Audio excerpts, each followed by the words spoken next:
Now that 2014 is behind us, we can look at Americans' political party identification for the year 2014.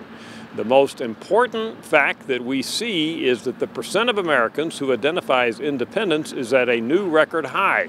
43% of Americans, when we ask them, are you Republican, Independent, or Democrat, choose independent, and that's been going up steadily over recent years, but it's up by another point this year to, again, the highest we have seen in history. That, of course, means that the percent who identify as Republican and Democrats is down. In fact, the percent identifying as Democrat in this question, 30%, is now the lowest we have seen in the history of our tracking this question, at least back to 1988. The percent who identify as Republican is actually lower than the Democratic identification. It's up a point from last year, but it's near its all-time low at 26%. We can also take a glance at what we called our lean party ID. This is where we ask that big group of independents whether they lean one way or the other, and a lot of them do. And so that gives us a broader perspective of Republicans and Republican leaners versus Democrats and Democrat leaners over time.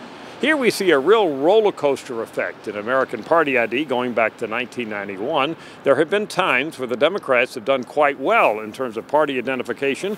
Back in the 1990s, early 1990s, when George H.W. Bush was in trouble as president.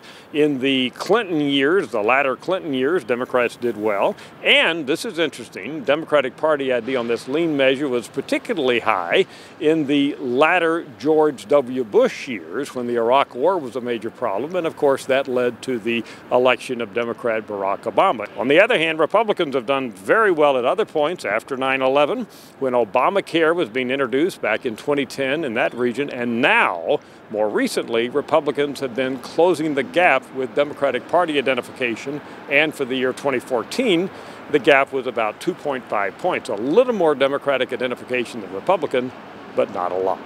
It's a new year now in 2015, and we will see where party identification goes as we move towards the 2016 election, which is actually not that far away.